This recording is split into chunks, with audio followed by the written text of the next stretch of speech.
Carvalho des Fêtes écologiques. Je suis une décoratrice de fêtes et j'aide d'autres femmes comme toi à devenir aussi une décoratrice de fêtes zéro déchet et à en avoir une source de revenus. En faisant ce qu'on aime, bien sûr, et sans polluer.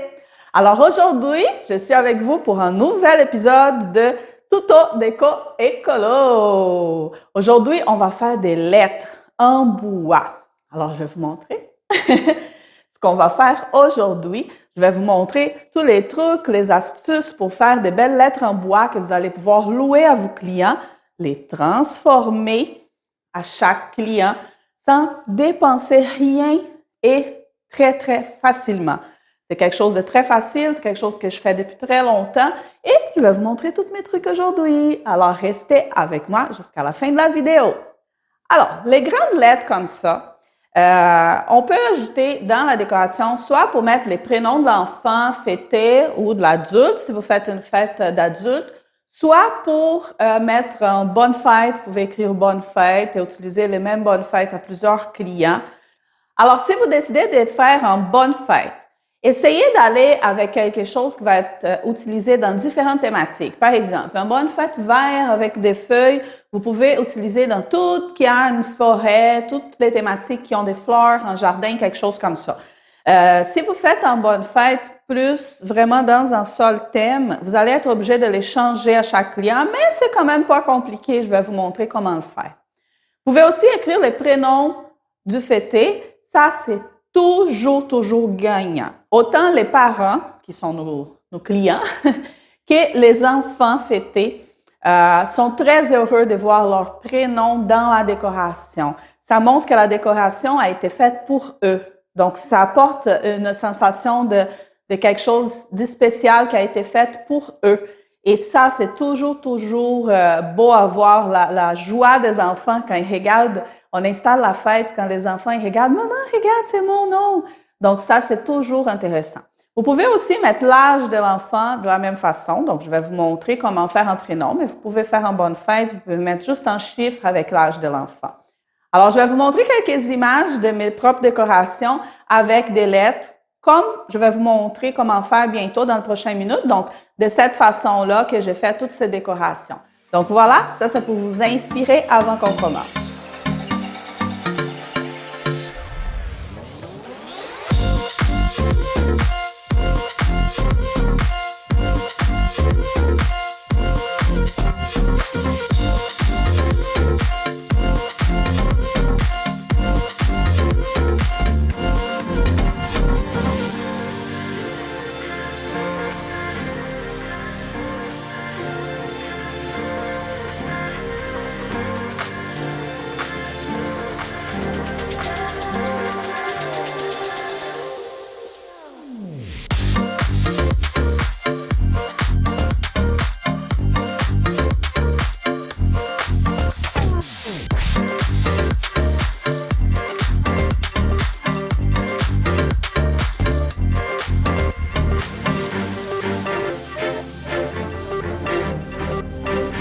Bon, maintenant que vous avez vu tout le potentiel, qu'est-ce qu'on peut faire avec les lettres comme ça? Où acheter ces lettres? Moi, j'achète dans un magasin d'artisanat ici. C'est un magasin, en fait, c'est un magasin des produits pas chers. Donc, il y a des produits comme de 2 $, 3 $. C'est vraiment un magasin qui, on va pour acheter, par exemple, il y a une session de fêtes pleine de végétables, mais c'est pas par là que je vais. Mais il y a aussi une session artisanat. Donc, dans cette session d'artisanat, on va trouver des matériels de scrapbooking, matériel de couture, matériel de peinture et on va trouver ces lettres.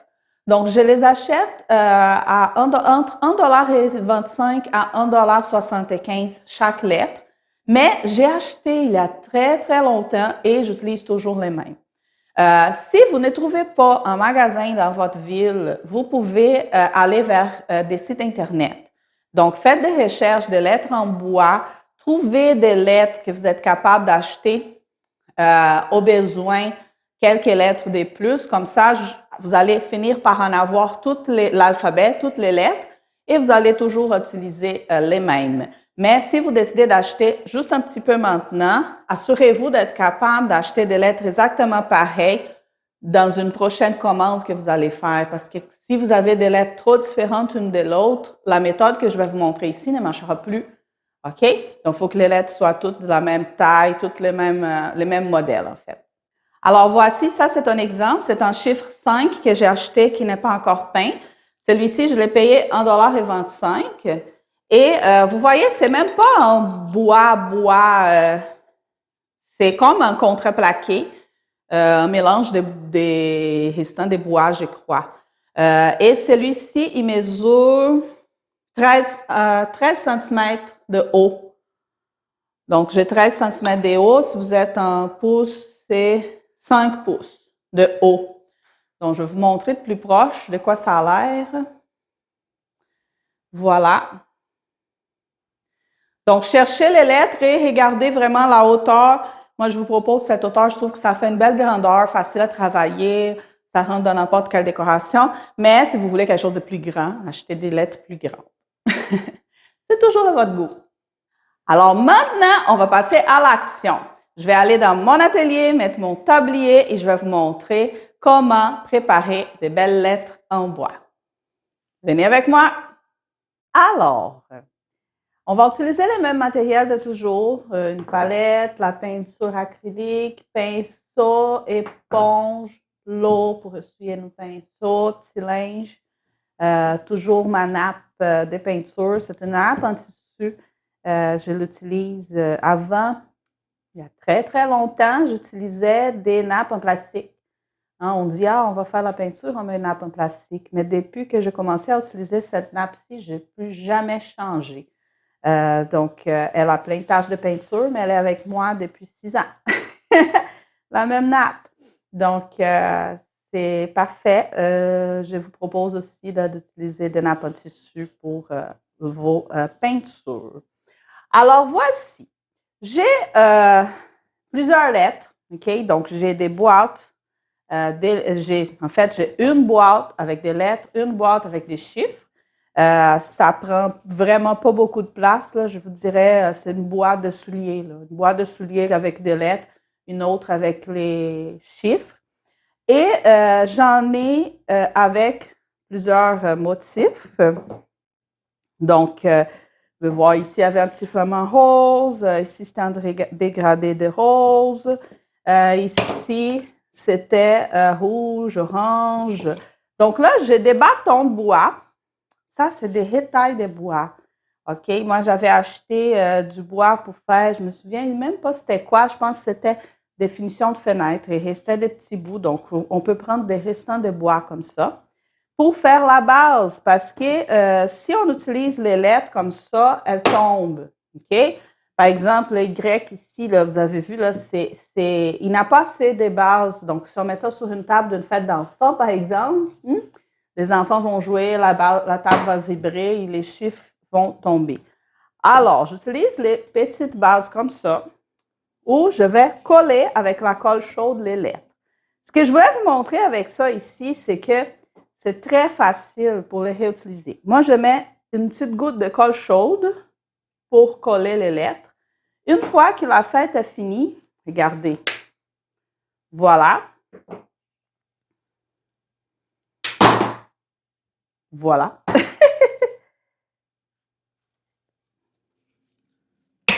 Et voilà. Donc, j'enlève les lettres. Il reste un petit peu de colle chaude ici. On prend un couteau, on enlève et on vient retravailler nos lettres. Donc là, je vais choisir un prénom. Léa. Donc, je vais prendre un L, E et A. Donc, on va faire un Léa sur une base.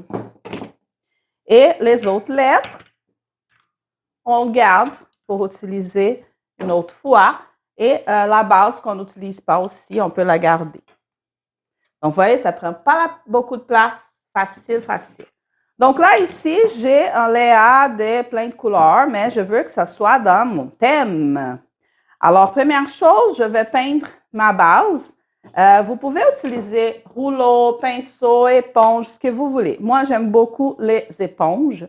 Donc, je vais aller avec les éponges.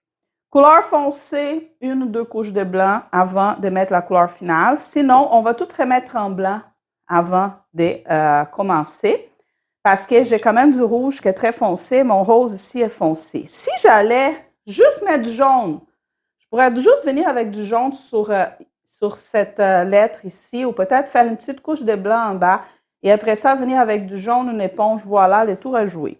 Alors moi, je veux mettre en sable. C'est un beige couleur qui s'appelle sable. On peut faire un petit test avant de commencer.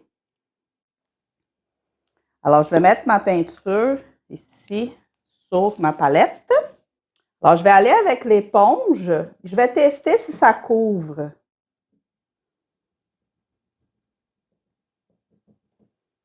Ah, c'est vraiment pas pire. Je trouve que les beiges, ils couvrent bien les rouges. Donc, je peux aller direct avec la couleur que je veux. Si je voulais une couleur plus pâle qui ne couvrait pas mon rouge, là, j'allais mettre une couche de blanc et ensuite venir faire mon beige. Mais là, ça a l'air de bien aller. Donc, je vais aller direct avec les beiges pour sauver du temps parce que ce qu'on veut, c'est sauver du temps pour travailler plus vite et avoir plus de profit. Alors, voici, je prends mon éponge et je viens mettre la couleur que je veux sur les devants des lettres. Je n'ai pas besoin de faire les lettres au complet. OK? Ça va nous sauver beaucoup de temps.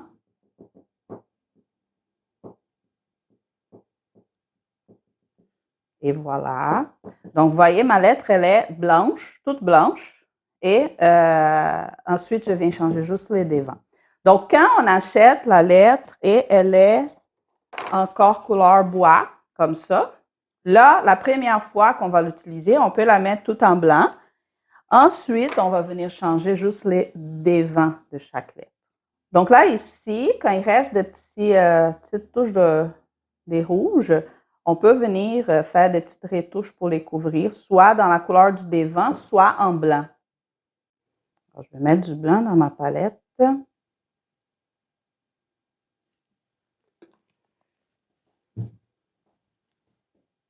Alors ici, s'il reste des petites retouches à faire avec du rouge, je peux venir avec les pinceaux juste pour cacher.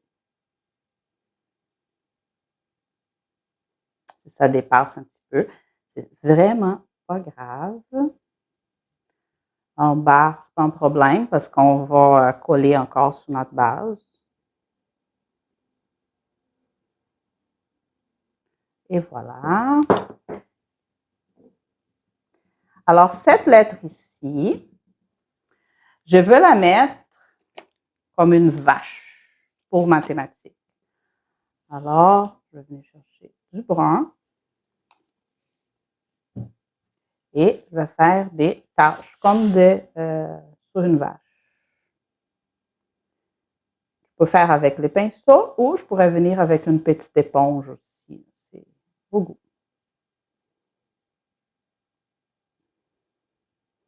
Juste pas que ça ait l'air d'une girafe. Faut que ça ait l'air d'une vache, pas d'une girafe. Voilà, je vais faire des taches brunes.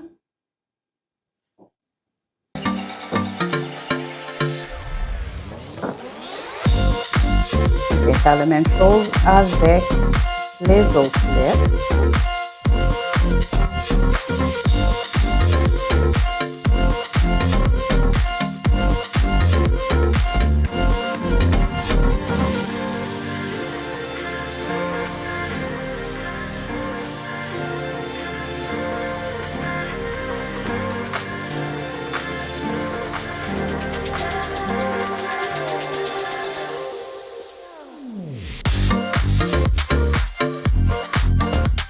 Les petites retouches de blanc si vous trouvez nécessaire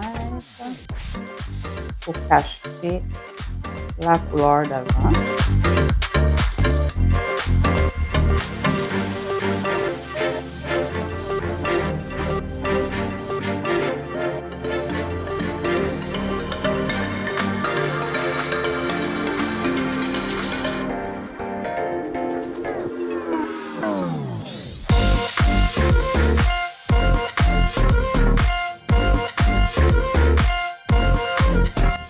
vais mettre des taches plus grosses parce que j'ai peur que ça ait l'air d'une girafe, que ça ait l'air d'une vache.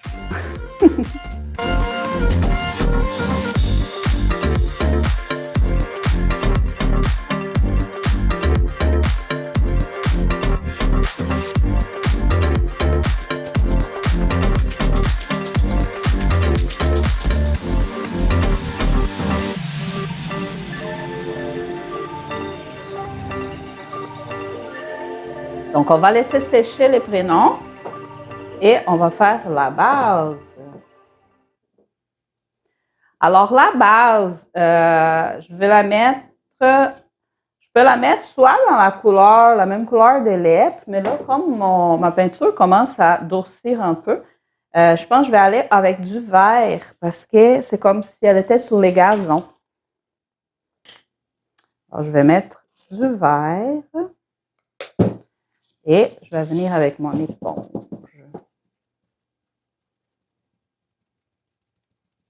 C'est vraiment pas grave hein, si c'est pas parfait.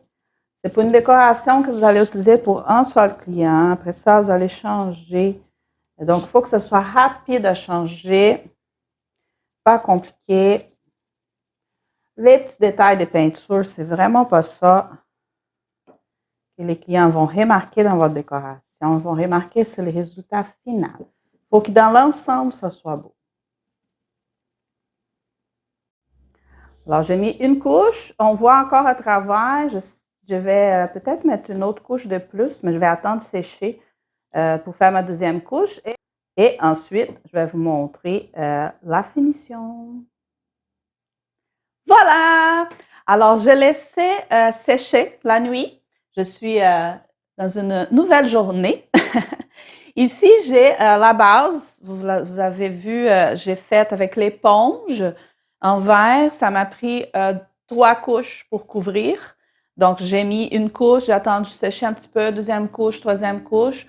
J'ai laissé sécher la nuit et voilà, j'ai ma base. Je n'ai même pas refait là en bas. Mais c'est pas grave. Et les lettres aussi que j'ai faites juste les devants, comme je vous ai montré. Maintenant, on va venir, comme j'avais dit, coller les lettres sur notre base. Donc là, j'ai juste 3 lettres. Je vais mettre mon E au plus proche plus centré, là, le milieu. Donc, je mets un petit peu de colle chaude. Je viens les mettre ici, voilà. Ensuite, je vais coller les autres 2. Donc, vous avez vu, on peut tout simplement enlever les lettres une fois que la fête dans cette thématique est finie. On repeint le devant. La base verte, par exemple, peut être réutilisée pour d'autres thématiques aussi qui la base verte peut aller bien. Et tout est joué. On n'a pas besoin d'acheter des lettres à chaque fois. On les transforme. Ça prend quelques minutes. Si vous êtes bien organisé dans votre temps, faites comme moi. Un jour, vous venez vite la peinture. Le lendemain, on colle. C'est 10 minutes chaque journée. Ça a pris 20 minutes et vous avez un prénom qui a l'air tout neuf pour une nouvelle cliente. Alors voilà, Léa. Et vous pouvez laisser comme ça. Mais moi, j'aime toujours mettre un petit peu plus. Alors, je vais ajouter quelques fleurs. Donc, je vais mettre une petite fleur de chaque côté et quelques feuilles. Ce sont des feuilles artificielles, des fleurs artificielles, ce que j'ai déjà dans mon petit tiroir. Je n'achète pas rien de nouveau. Hein? Quand on a fini aussi, petite goutte de colle chaude, alors facile à enlever. On enlève, on réutilise dans une autre fête. OK? Donc, je vais prendre juste quelques feuilles. Une toute petite goutte de colle chaude pour que ça soit facile à enlever après la fête, qu'on puisse réutiliser les tout d'une autre façon.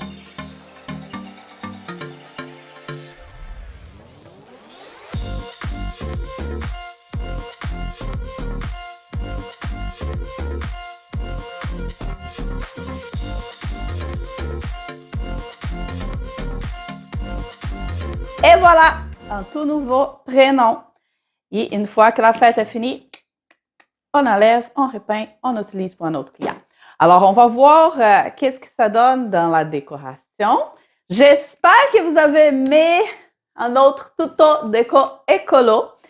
N'oubliez pas, tout ce que je vous montre dans la série Tuto déco écolo, c'est pour vous aider à créer des pièces que vous allez louer à vos clients, que vous allez pouvoir réutiliser plusieurs fois, qui sont faciles à transformer pour être utilisées dans différentes thématiques. Mon objectif avec les chaînes YouTube, Instagram, Facebook des fêtes écologiques, c'est vraiment de vous montrer comment préparer des pièces de façon éco-responsable. Ça veut dire qu'ils ne produisent pas de déchets. Donc, vous voyez ça, on peut tout simplement les défaire, les repeindre, les transformer pour une autre fête sans en avoir rien qui va finir à la poubelle. On va juste décoller les fleurs et les mettre dans une autre décoration. On va utiliser les lettres pour écrire un autre prénom. Donc, c'est vraiment mon objectif. Et vous voyez, c'est écologique, mais c'est beau. C'est beau, ça donne une plus-value, ça donne une valeur de plus pour votre décoration. Ça va montrer à vos clients que vous avez des pièces originales, des pièces différentes. Ça va vous apporter de l'originalité dans vos décorations. Et c'est ça mon objectif. Alors, laissez-moi vos commentaires, laissez-moi les idées que vous voulez apprendre dans un autre épisode de Tuto Déco Écolo. Je vous laisse avec les images de la décoration et on se voit dans un prochain Tuto Déco Écolo. Bye!